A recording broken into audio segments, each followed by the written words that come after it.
Buenas a todos, vamos a desarrollar el capítulo número 5 de Física 4 correspondiente a corriente, resistencia y FEM. Vamos a ver cada uno de estos conceptos a continuación. Primero vamos a ver qué es la corriente eléctrica. Nosotros hasta ahora estuvimos viendo cargas que estaban quietas, que estaban estáticas, y esas cargas tenían ciertas propiedades. Tenían el valor de su carga eléctrica y ese valor de carga eléctrica producía un campo eléctrico a su alrededor. Este campo eléctrico a su vez me causaba una diferencia de potencial. Vimos también que era una diferencia de potencial y vimos también las fuerzas entre las cargas eléctricas. ¿Qué es lo que pasa? Todo ahí era estático. Las cargas eran cargas puntuales que estaban quietas, o eran cuerpos que estaban compuestos por cargas que estaban quietos, ¿sí?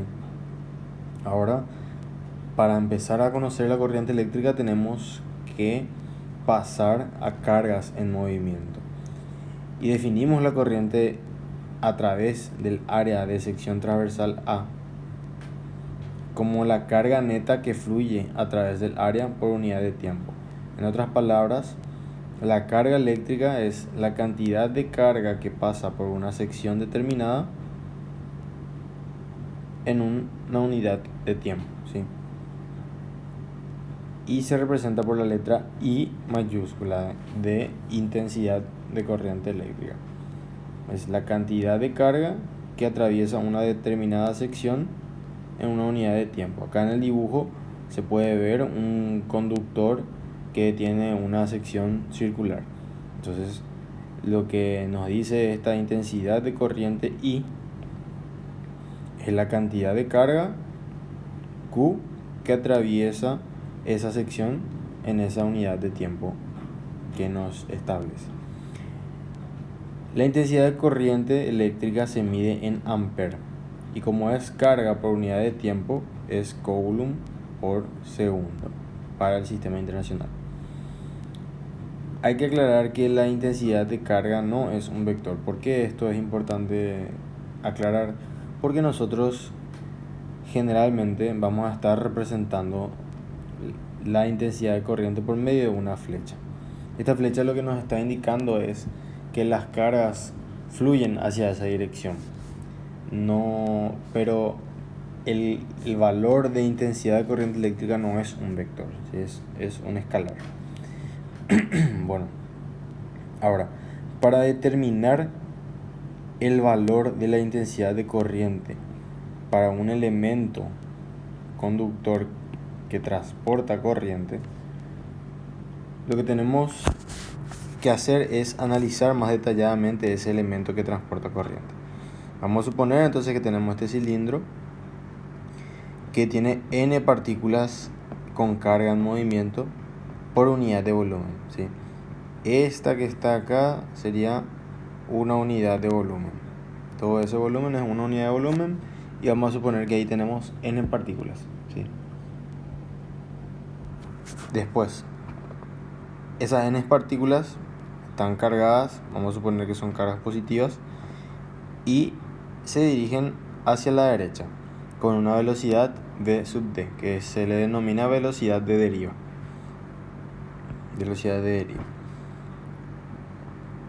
En un determinado tiempo, estas partículas van a recorrer una distancia igual a v sub d por t, la velocidad de deriva por tiempo. Si una partícula está acá, en un tiempo t va a recorrer esta distancia, v sub d por t. Y esta sería la sección de nuestro conductor, que vamos a denominarle una sección A, ¿sí? De área. El volumen del cilindro sería el área por la velocidad por tiempo, que sería una distancia, que sería la altura de este cilindro que está acá dibujado en amarillo. Ese sería el volumen de ese cilindro para un tiempo t. Ahora, el número de partículas que hay dentro de ese cilindro amarillo va a ser el volumen de ese cilindro por el número de partículas por unidad de volumen, ¿sí?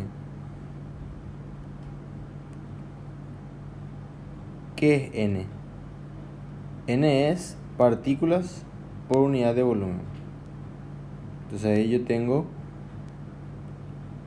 la cantidad de partículas que hay en una unidad de volumen. Si yo quiero la cantidad de partículas total, multiplico por el cierto volumen que dentro del cual yo quiero determinar cuántas partículas hay. En este caso yo quiero determinar cuántas partículas hay dentro de este volumen. Entonces yo multiplico el número de partículas por unidad de volumen multiplicado por el volumen y voy a tener el número de partículas dentro de ese cilindro.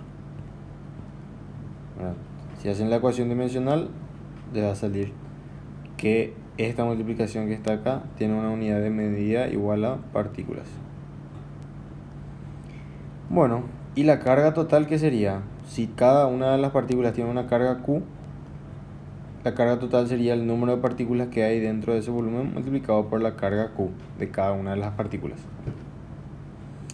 Entonces se multiplica esta expresión por Q y se obtiene esta expresión. Entonces ahí tenemos la carga total, que sería esta expresión que está acá. Y si el diferencial tiempo pasamos dividiendo, vamos a tener esta expresión que está acá. Y por definición, la carga por unidad de tiempo es una intensidad de corriente. Entonces, esta sería la ecuación para intensidad de corriente en función de las cargas de las partículas que circulan, en función de la velocidad de esas partículas, en función de la sección transversal de nuestro conductor que transporta corriente. ¿Sí? Ahora, la densidad de corriente es otro concepto que nos dice la intensidad de corriente que tenemos para una sección dada, ¿sí? Que sería directamente pasar dividiendo el área de la sección transversal por la intensidad. Entonces ahí vamos a tener intensidad por unidad de sección, por unidad de área. Y eso es la densidad de corriente. La corriente eléctrica que yo tengo en esta sección, que tiene esta expresión que está acá. ¿Ok? Bueno, algo muy importante que se resalta acá es que la corriente y la densidad de corriente no dependen del signo de la carga, ¿sí? Es algo muy importante que acá siempre se recomienda utilizar en valor absoluto, ¿sí? Es un valor que se tiene que ser un valor absoluto porque como les dije no es un vector, sino que es una unidad de una unidad escalar. Entonces tiene que ser un valor positivo, ¿sí? Por eso no afecta el valor que tenga, o sea, el signo que tenga la carga.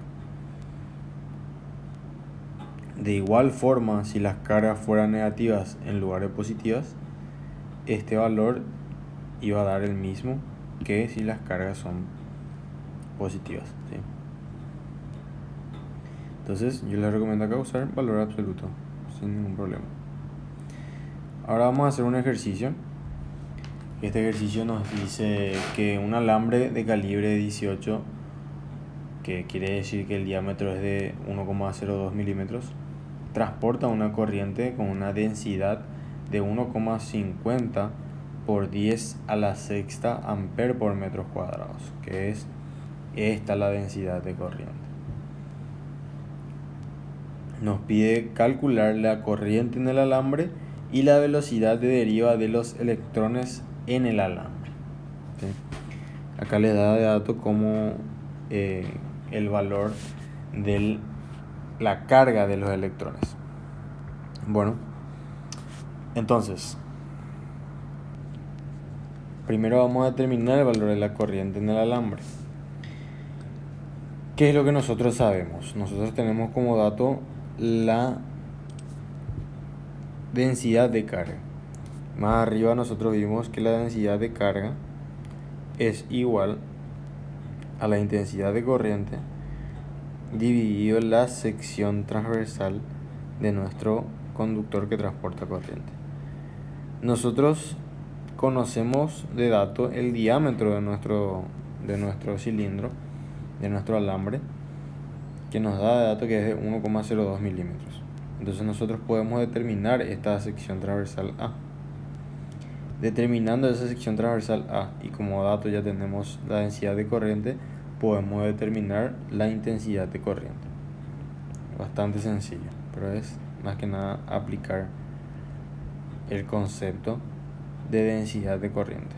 1,5 por 10 a la sexta, y esto tenemos que multiplicar por el área de la sección transversal, que va a ser pi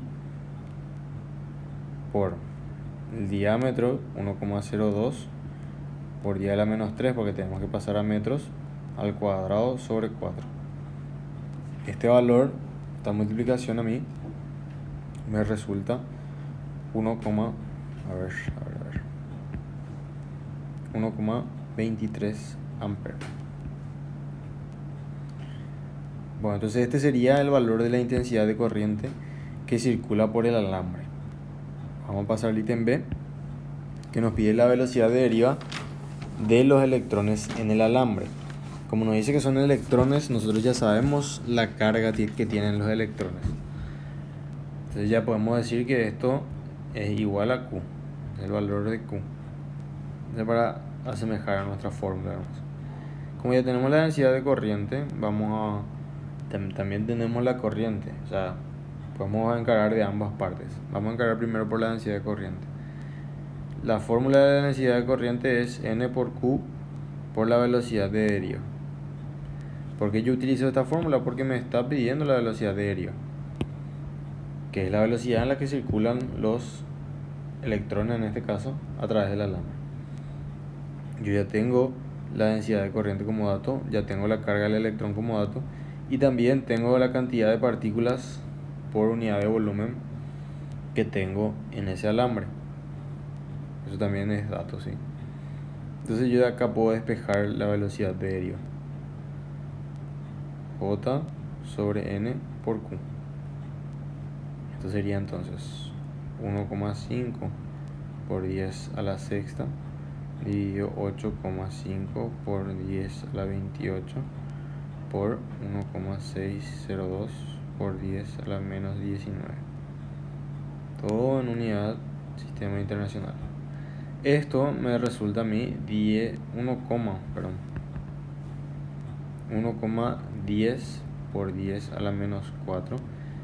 Y como es unidad de velocidad, es metros sobre segundos. Esta sería la velocidad de deriva de los electrones. Otra forma de encarar sería por la fórmula de intensidad, que sería N por Q por velocidad de deriva, pero multiplicado por el área de la sección. Entonces, con eso nos tiene que dar el mismo resultado, que sería la velocidad de deriva de 1,10 por 10 a la menos 4.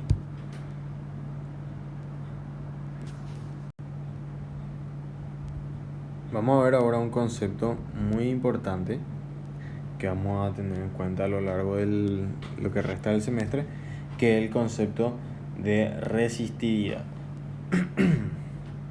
Bueno, la resistividad es un valor, es una propiedad inherente de la materia, vamos a decirle. Es una propiedad inherente del conductor o del aislante. Así es algo que es propio de cada material, depende del qué tipo de material estamos utilizando. Se define como la razón entre las magnitudes de campo eléctrico y la densidad de corriente. Está básicamente acá expresado. La resistividad del material es igual al campo eléctrico dividido la densidad de corriente. Antes de entrar en lo que es conductividad, vamos a hacer un zoom acá y vamos a explicar un poco qué es lo que nos quiere decir esta resistividad.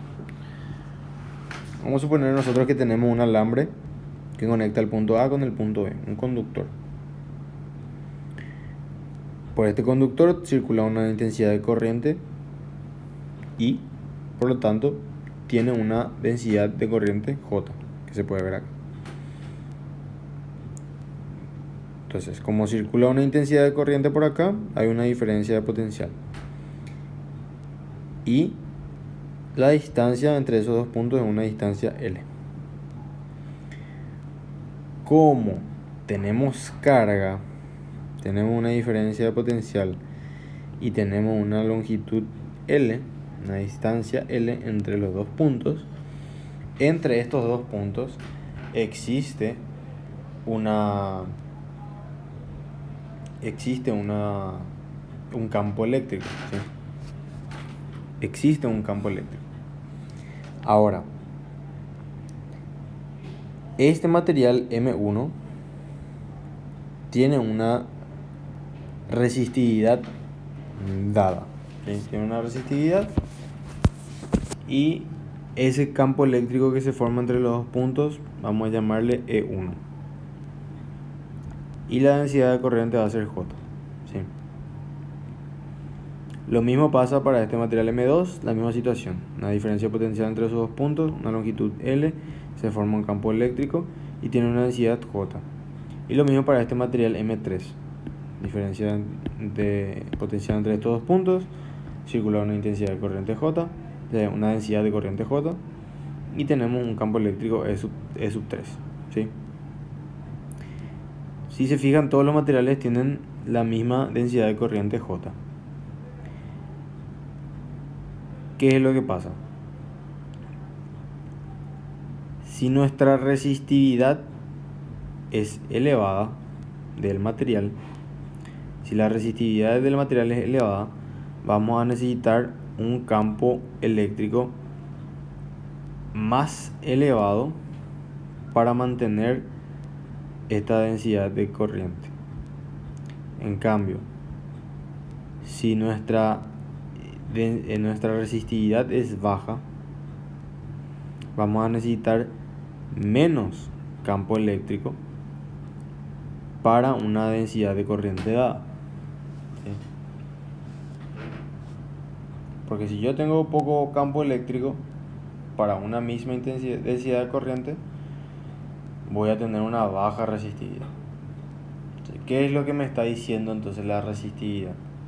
La resistividad me está diciendo que ese material puede o no puede permitir la circulación de corriente eléctrica a través de él. Cuanto mayor sea la resistividad,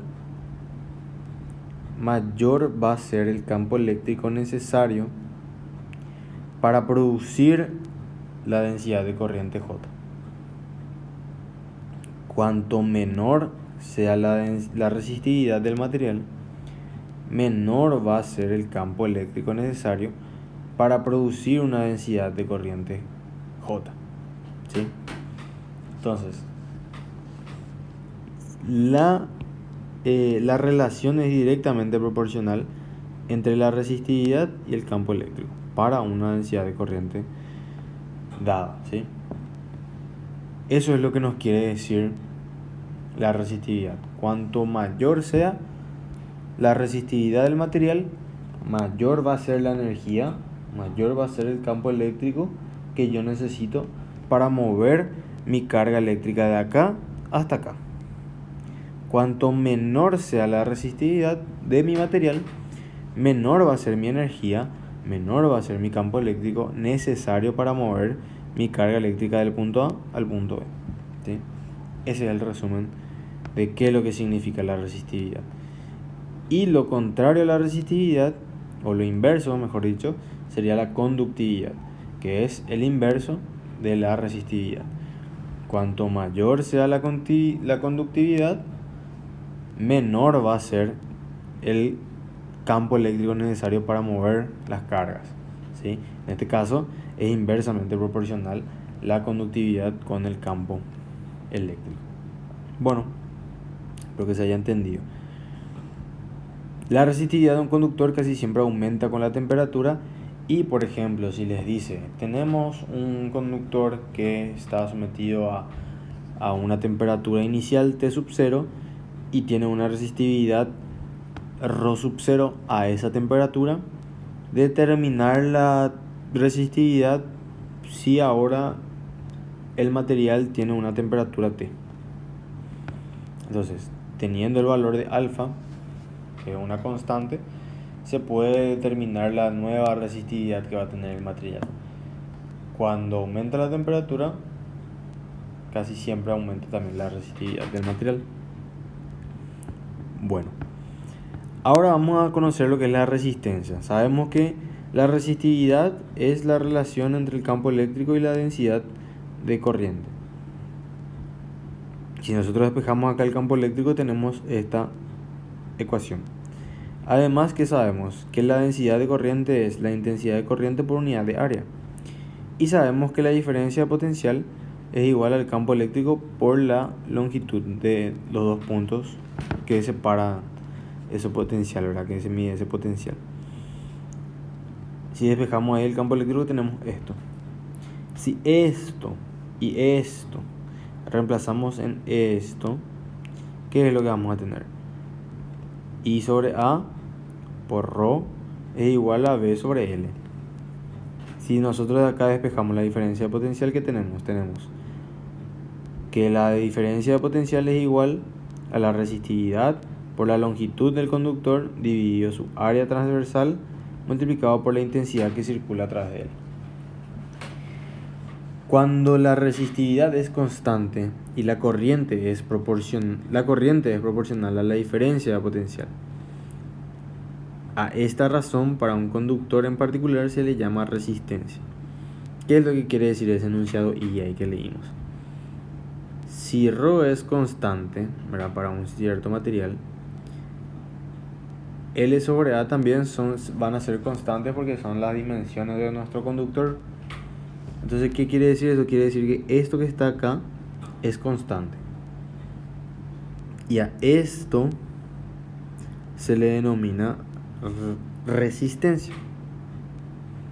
Y a esta resistencia se le puede denominar con la letra R y también representa la relación entre la diferencia potencial y la intensidad de corriente que circula entre esos dos puntos de diferencia, de dos puntos de los cuales le corresponde esa diferencia potencial.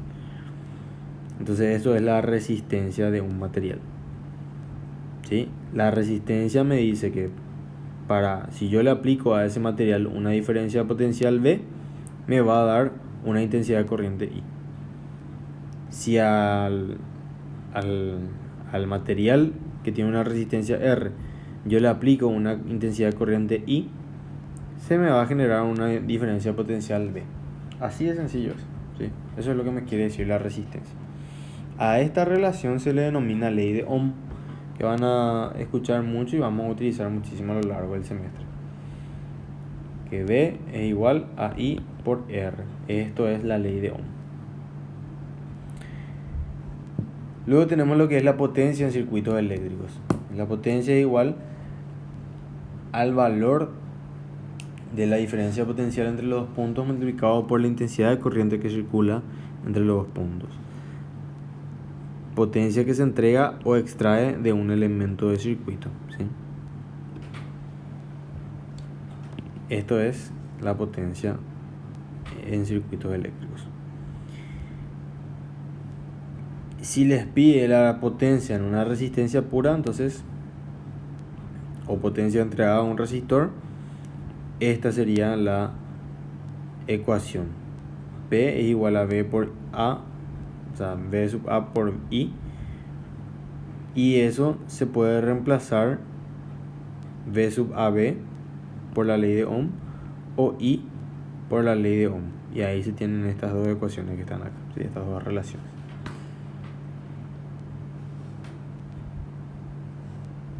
Ahora vamos a resolver este ejercicio aplicando los conocimientos que vimos recién, ¿sí?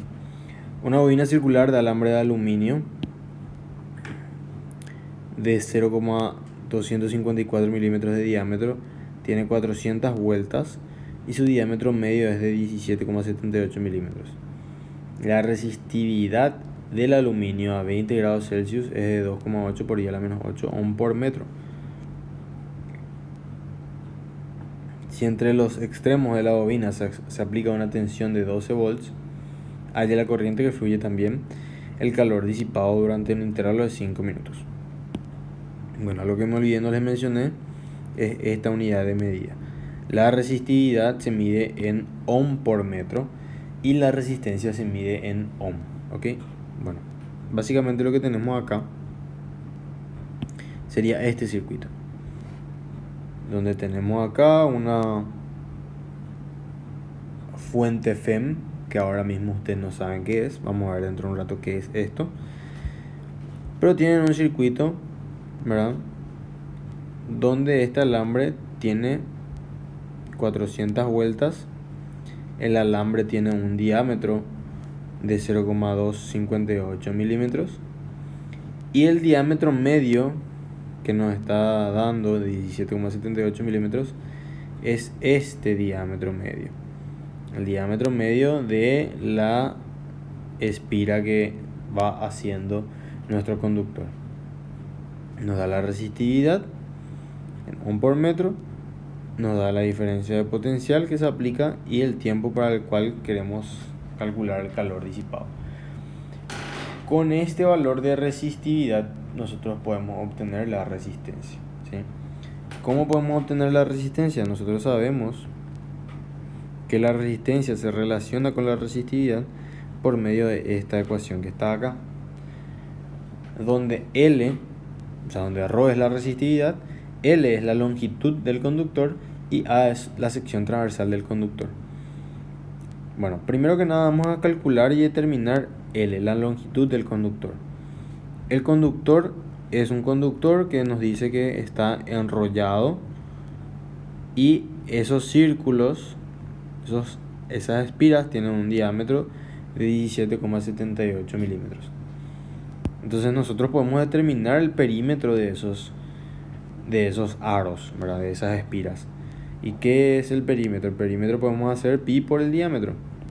Pi por el diámetro, que sería 17,78 por 10 a la menos 3, para pasar a metros, ¿sí? Entonces ahí tenemos el perímetro de una espira, de un círculo. Pero eso se repite 400 veces. ¿Por qué se repite 400 veces? Porque tiene 400 vueltas. Entonces ahí nosotros determinamos la longitud del conductor, que a mí me resulta 22,34 metros. Después que tenemos la sección transversal del conductor. Nosotros conocemos el diámetro del conductor, que es 0,258. Entonces podemos determinar su área, su sección transversal. 0,254 por 10 a la menos 3. Esto dividido 4 elevado al cuadrado también, no se olviden. Y esa sería la sección transversal del conductor, que a mí me sale 5,067 por 10 a la menos 8 metros cuadrados. ¿Ok? Entonces con estos dos valores, ¿qué es lo que nosotros podemos determinar? Podemos determinar el valor de la resistencia de nuestro conductor, que es la resistividad 2,8 por 10 a la menos 8 multiplicado por 22,34 dividido por 5,067 por 10 a la menos 8. Y ahí me sale 12,35 ohms. Este es el símbolo de ohm, ¿ok? Entonces ahí nosotros ya terminamos la resistencia de ese conductor. Ahora, lo que nos pedía era hallar la corriente que fluye atrás de él. Entonces, con la resistencia y la diferencia de potencial, ¿qué es lo que nosotros podemos calcular? Podemos calcular la intensidad. ¿Cómo? Por la ley de Ohm. La ley de Ohm es diferencia de potencial igual a la corriente por la resistencia. De acá despejamos la intensidad de corriente, que es básicamente la diferencia de potencial dividido la resistencia, que básicamente va a ser 12 dividido 12,35. Eso sale 0,971 amperes. Este sería el valor de la intensidad de corriente. Eso para responder la primera parte, halle la corriente que fluye. Y ahora nos pide calcular el calor disipado. El calor es una energía, ¿sí? Es un tipo de energía. El calor es medible por medio de la energía, ¿sí? Se puede medir la cantidad de calor que se disipa por medio de la cantidad de energía, ¿verdad? ¿Y cómo nosotros podemos relacionar la energía con los elementos que tenemos? Con la intensidad corriente y con el valor de nuestro diferencial potencial o el valor de nuestra resistencia. Podemos relacionar por medio del valor de la potencia. Nosotros sabemos que la potencia es igual al valor de la diferencia potencial multiplicado por el valor de la intensidad de corriente. ¿Y qué también sabemos nosotros? Sabemos que la potencia es igual a la energía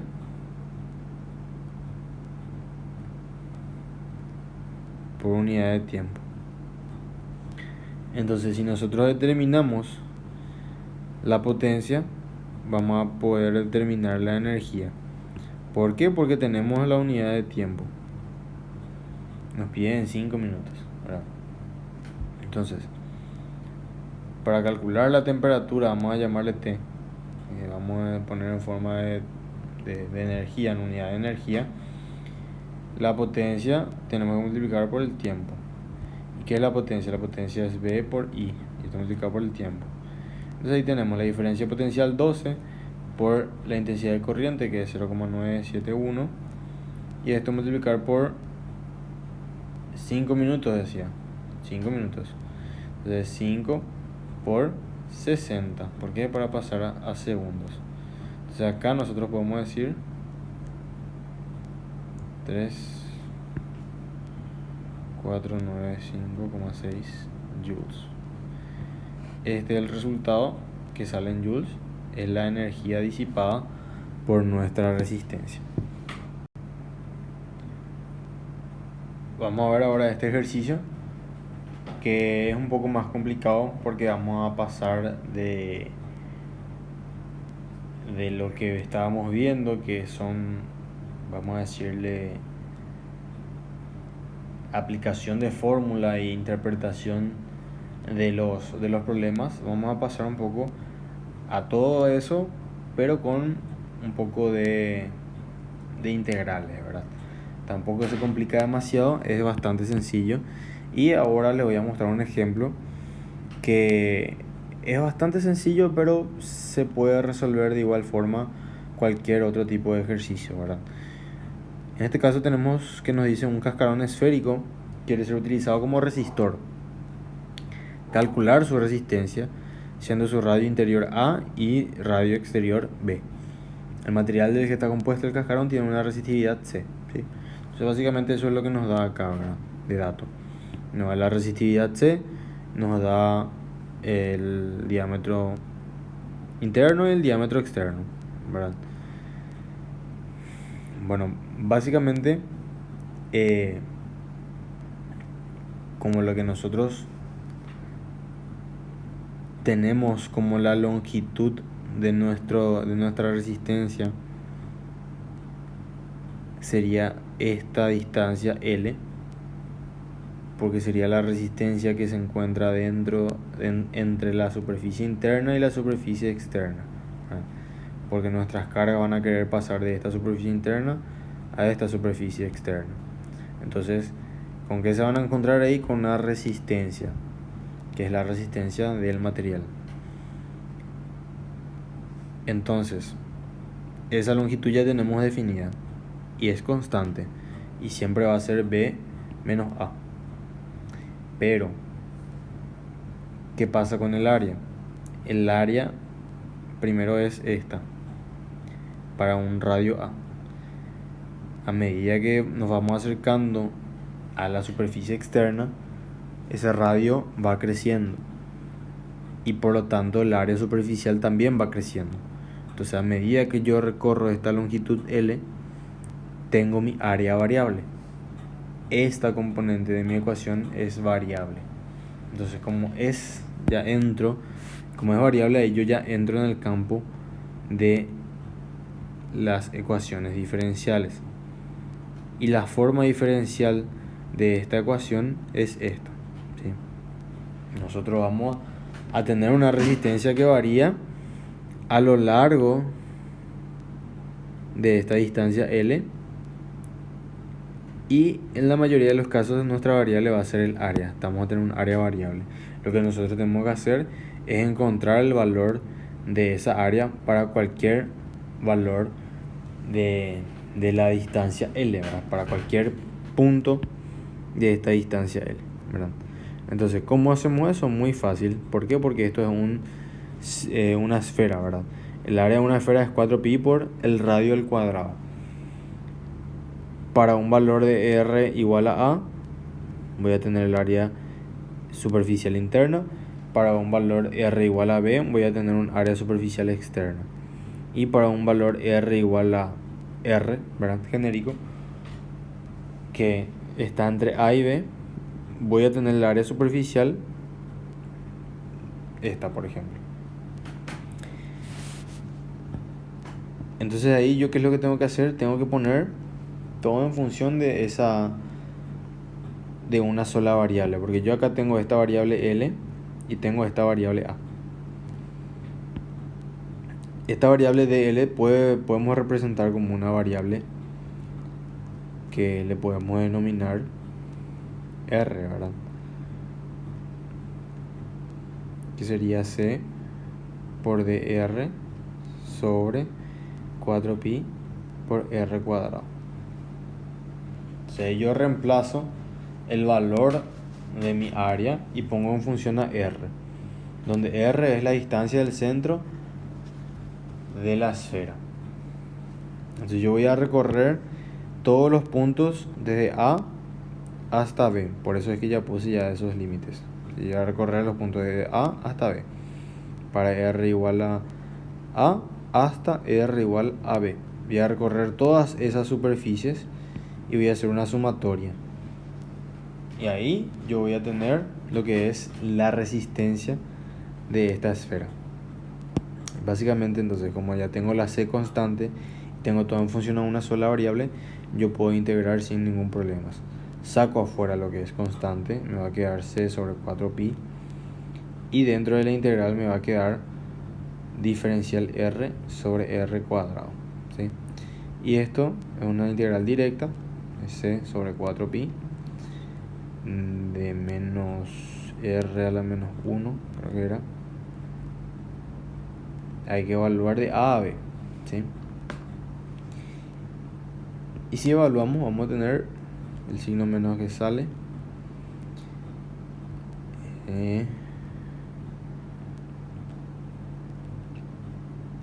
B a la menos 1 menos A a la menos 1.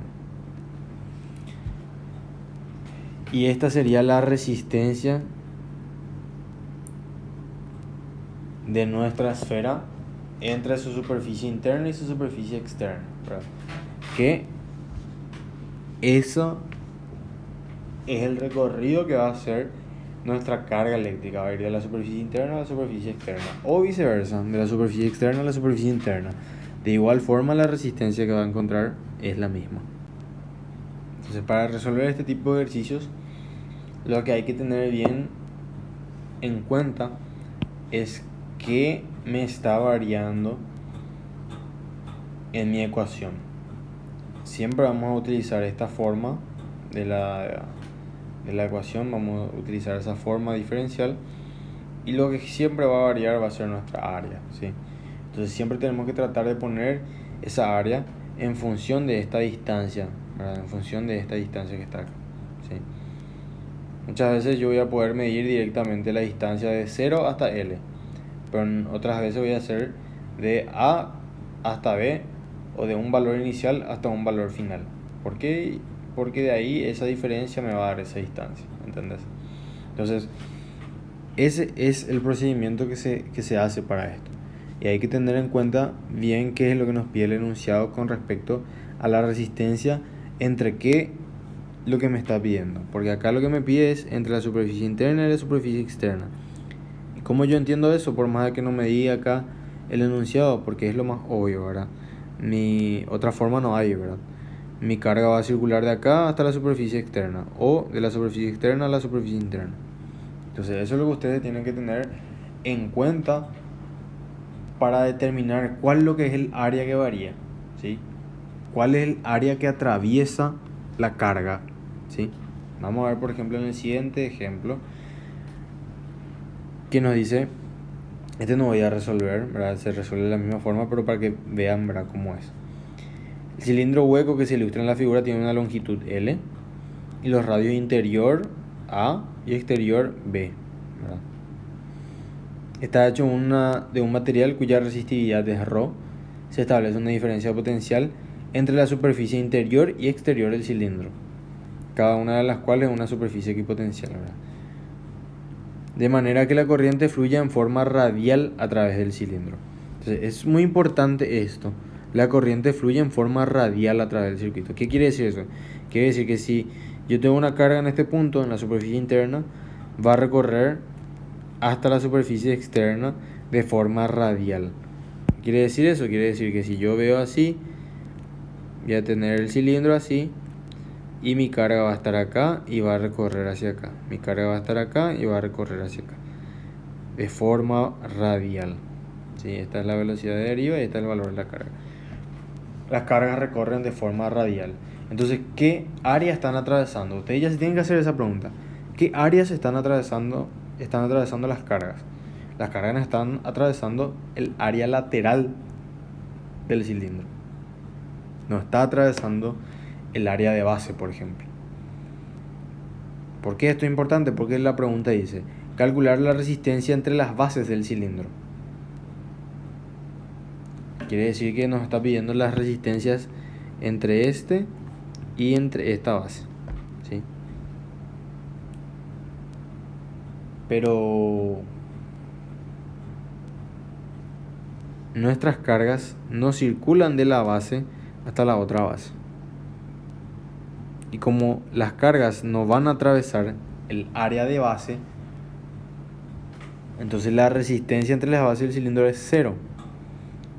La respuesta de A es 0. Acá el enunciado, o sea, el ejercicio desarrolla igual, pero esto es porque cuando resolví me habían consultado, ¿verdad?, cómo sería si es que las partículas recorrieran así, de base hasta base. Y es simplemente así, ¿verdad? ¿Por qué? Porque el área es constante, es esta área de base. La longitud es constante, que es esta longitud. Y ya está, ¿verdad? Es súper fácil si es que las cargas recorren de las bases a la otra base. Pero como en este caso recorren de forma radial, nunca atraviesan esa área de base. Y como nunca atraviesan esa área de base, la resistencia es 0, ¿sí? No hay resistencia entre las bases. Pero sí hay resistencias a ese flujo radial de corriente. ¿Por qué? Porque están atravesando el área lateral. Entonces, ahí es donde tienen que identificar ustedes qué área es lo que están atravesando las cargas. Están atravesando el área lateral. Entonces, esa va a ser tu área. Y a medida que vos vayas de la superficie interna a la superficie externa, esa área lateral va a ir aumentando, va a ir variando. Por lo tanto, tenés que determinar esa área en función a esa distancia L, ¿sí? Que acá se resuelve de la misma forma que para el caso de la esfera, por ejemplo.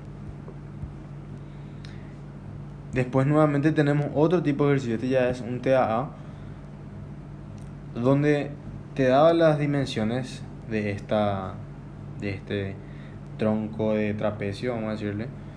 Son este trapecio, ¿verdad? Tronco de pirámide quería decir, pero me enredé. Este trapecio, ¿sí? Este trapecio que tiene un espesor de 0,1 milímetros, ¿sí?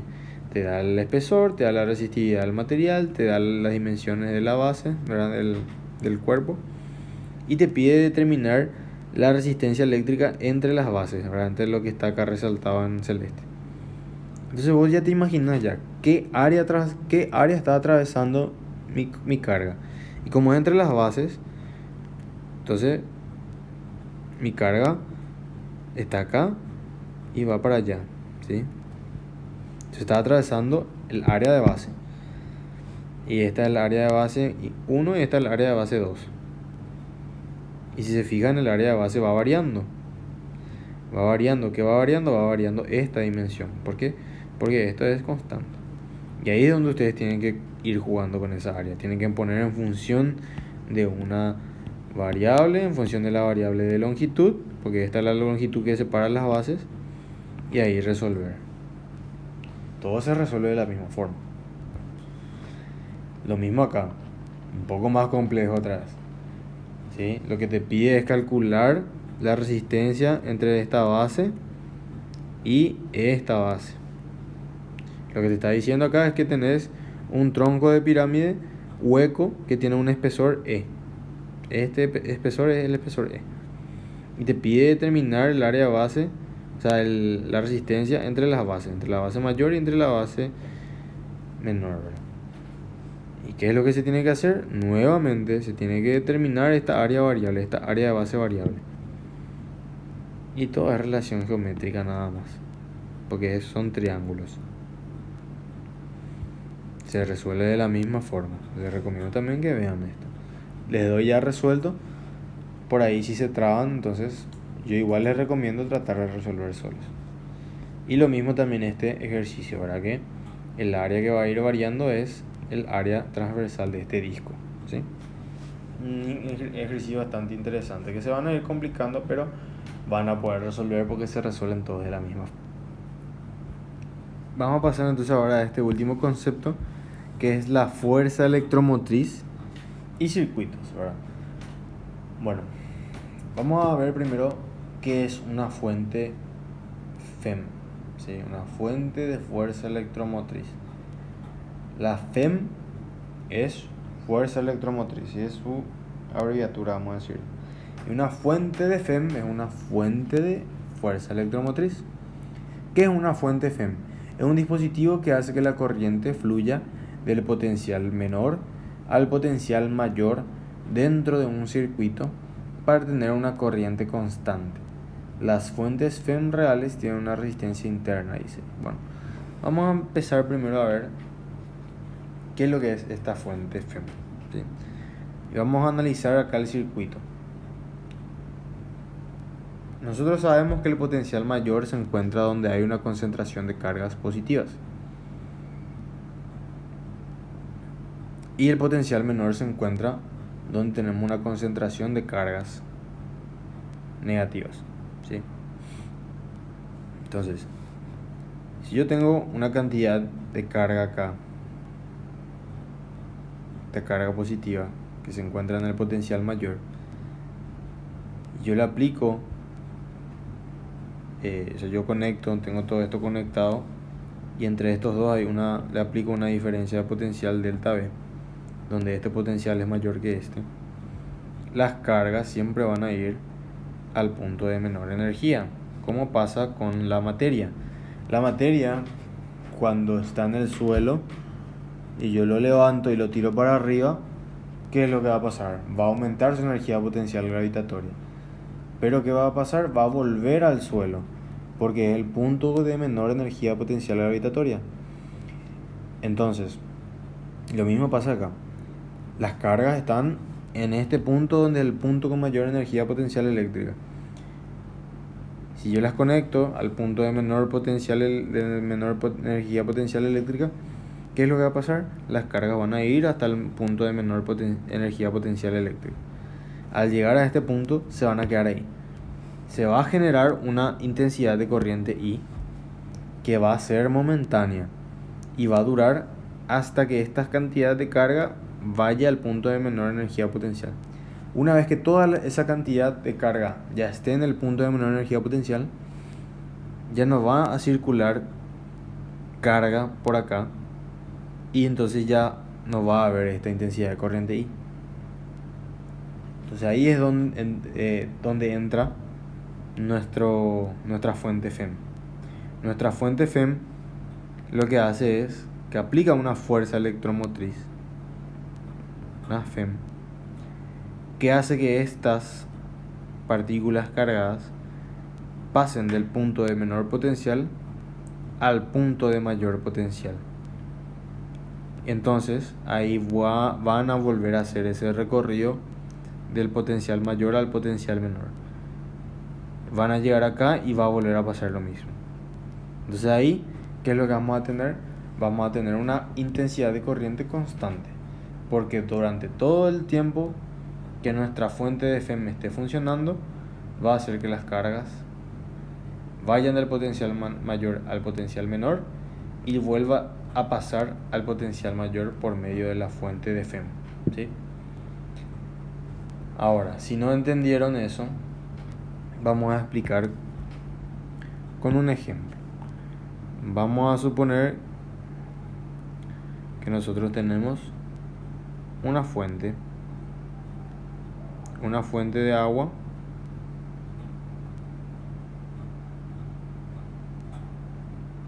que se dibuja así. Vamos a dibujar bien.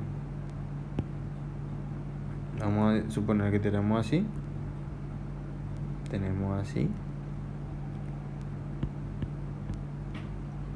Vamos a poner azul luego, que hay agua. Después tenemos así. Acá hay agua.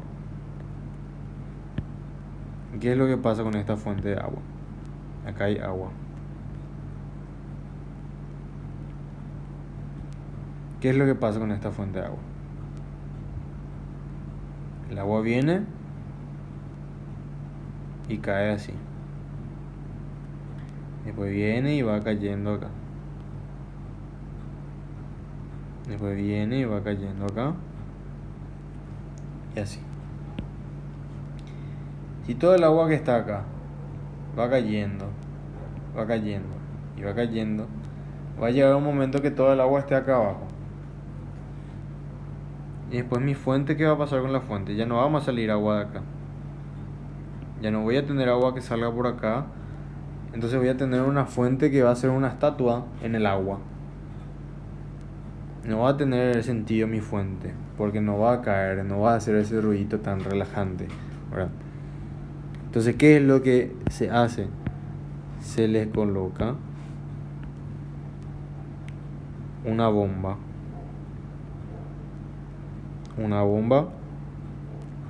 que capta el agua de acá, del punto de menor energía potencial, y lo lleva de nuevo al punto de mayor energía potencial gravitatoria. Y ahí lo suelta. Y ahí vuelve a subir y lo suelta. ¿Y qué pasa ahí? Mi fuente nunca se queda sin agua. Mi fuente es algo continuo. Es algo que va subiendo, va cayendo, va subiendo y va cayendo. La función que realiza la bomba en una fuente de agua es lo que realiza la fuente de FEM en mi circuito, ¿sí? Hace que el agua pase al punto de mayor energía potencial y siga mi cascada. Entonces, de esa forma tenemos una corriente eléctrica constante. Y eso es lo que nos sirve, porque si no, si nosotros conectamos ahí nuestro foco se va a prender un rato y después se va a apagar. Se va a apagar, ¿por qué? Porque ya no hay corriente. Ya circuló todo por el foco en las cargas, y cuando dejó de circular, se apagó el foco. Entonces, para que el foco siga manteniéndose prendido, tiene que circular una intensidad de corriente a través de él que sea constante. Bueno, ahora vamos a ver los símbolos para los diagramas de circuito que vamos a ver en la siguiente clase, donde vamos a poder dibujar ya circuitos. Las líneas negras significan conductores con una resistencia despreciable. Si podemos despreciar la resistencia de esos conductores y podemos suponer que las cargas corren libremente a través de él. Cuando vemos este dibujito que está acá con una R, vemos un resistor. Ese resistor es un conductor cuya resistencia no es despreciable y le va a afectar a nuestro circuito. La fuente de FEM se representa por medio de esta forma, donde un palito es más largo que el otro. El palito más largo representa el punto de mayor potencial. Y una fuente de FEM con resistencia interna se representa de esta forma, ¿verdad? Que no es nada más que una resistencia y una fuente FEM, ¿sí? No se alarmen por eso, ¿sí? Generalmente nosotros consideramos que la fuente FEM tiene una resistencia despreciable, pero en algunos casos les puede decir que tiene una cierta resistencia interna. Entonces tienen que considerar esa resistencia al lado de la fuente FEM. Puede estar hacia este lado, puede estar hacia el otro lado, no importa. Y luego están los voltímetros y los amperímetros, que se representan por medio de esta forma. El voltímetro es un elemento de medición de diferencia potencial. Se coloca en paralelo con el circuito y se mide la diferencia de potencial entre este punto y el otro punto. El amperímetro, en cambio, se instala en serie con el circuito y el amperímetro mide la intensidad de corriente que circula a través de él. ¿Sí?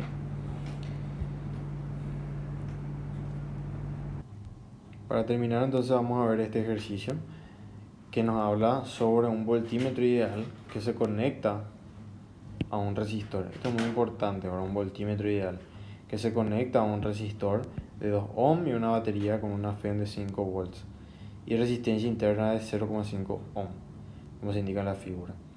¿Cuál es la corriente en el resistor de 2 ohm? ¿Cuál es el voltaje en la terminal de la batería? ¿Cuál es la lectura en el voltímetro? Explique sus respuestas. Bueno, vamos a analizar esto. Nos da una fuente FEM. Todo este conjunto es la fuente FEM, ¿sí? Al decirnos que la fuente FEM es de 5 volts, lo que nos está queriendo decir es que entre ambos extremos de la fuente FEM existe una diferencia de potencial de 5 volts, ¿sí? Nos está queriendo decir que la diferencia de potencial entre el punto A y el punto B es de 5 volts.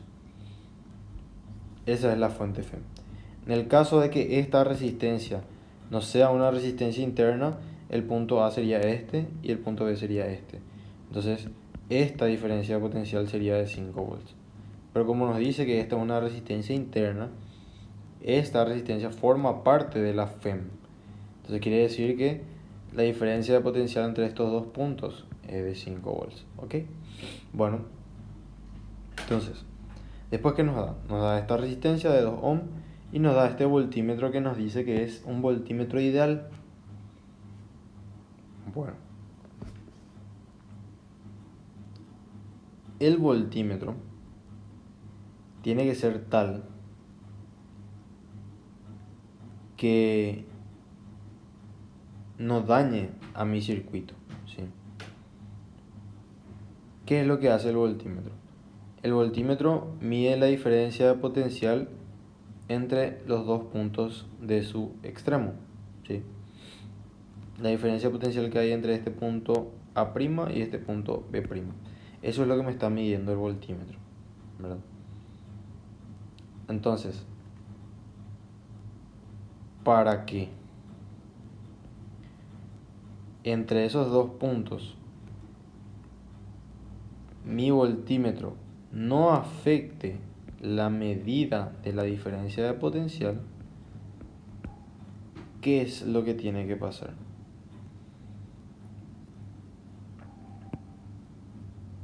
Mi voltímetro tiene que tener una resistencia lo suficientemente grande como para que la intensidad de corriente que circule a través de este voltímetro sea cero. Porque yo no quiero que por mi voltímetro pase intensidad de corriente. ¿Por qué? Porque ahí ya va a empezar a afectar el circuito. Si pasa una intensidad de corriente por mi voltímetro, va a afectar la medición del voltímetro. Entonces, esta resistencia es infinita. Por lo tanto, la intensidad que pasa por mi voltímetro ideal es cero, ¿sí? Eso es muy importante saber. Un voltímetro ideal es aquel voltímetro que tiene una resistencia lo suficientemente grande para no afectar el circuito. Tiene una resistencia infinita. Idealmente sería infinita, ¿verdad? Obviamente no es algo posible, pero es lo ideal, ¿verdad? Por lo tanto, no hay corriente que circula a través del circuito del voltímetro ideal. Entonces, vamos a ir respondiendo ya el ítem A. Nos pregunta cuál es la corriente que circula en el resistor de 2 ohm a través de este resistor. ¿Cuál es esta corriente? Y esta corriente va a ser igual a 0. ¿Por qué va a ser igual a 0? Porque la corriente que circula por mi voltímetro es 0. Y al los dos estar conectados uno con otro, la intensidad de corriente que pasa a través de ellos es la misma. Y como el voltímetro es ideal, la intensidad de corriente es igual a 0. Ahí ya está justificado esa respuesta. Vamos a pasar al ítem B. Nos pide cuál es el voltaje terminal de la batería. El voltaje terminal de la batería sería la diferencia de potencial que existe entre este punto y este punto. Este punto seguiría siendo B y a este punto vamos a llamarle A'. Ese es el voltaje terminal de la batería. ¿Por qué se ve afectado? Porque tiene una resistencia interna, ¿verdad? Pero, como nos pide que es el voltaje terminal, es el voltaje entre los dos extremos de la batería. Entonces, para eso se aplica la fórmula que vimos ahí arriba, que es la FEM menos la intensidad por la resistencia interna. Y la intensidad que circula a través de esta resistencia interna es 0. ¿Por qué? Porque todo esto está conectado. Entonces, si acá no circula intensidad de corriente, acá tampoco va a circular. Entonces, esto es 0. Por lo tanto, el voltaje terminal es igual a la FEM. Es igual a 5 volts. ¿Y cuál es la lectura en el voltímetro?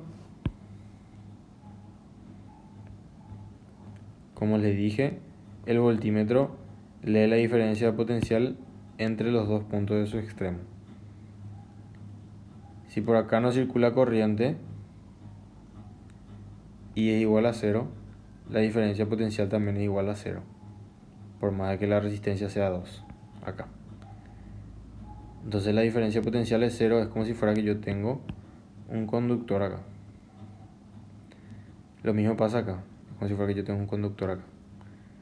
Entonces, los extremos de mi voltímetro son este y este. Entonces, mi voltímetro está leyendo la diferencia potencial entre estos dos puntos. ¿Y cuál es la diferencia potencial entre esos dos puntos? La diferencia potencial que me proporciona la FEM. Entonces, el voltímetro